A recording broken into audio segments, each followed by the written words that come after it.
ಕಷ್ಟ ಉಂಟು ನೂರಾರು, ಬ್ರಹ್ಮ ಬರೆದ ಬರಹದಲ್ಲಿ ದಿನಕ್ಕೊಂದು ತಕರಾರು.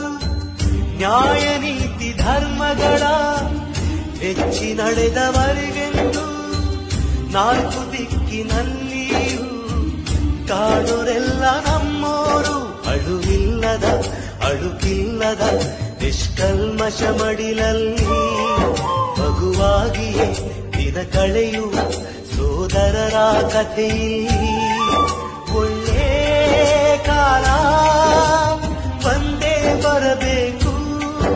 ಅಲ್ಲಿವರೆಗೂ ನಂಬಿಕೆ ಹೆಸರಲ್ಲಿ ನಗುತ್ತಿರಬೇಕು. ನಿನ್ನೆಗಳ ನೆನಪುಗಳೇ ನಾಳೆಯ ಭರವಸೆಯೋ, ನಾಳೆಗಳ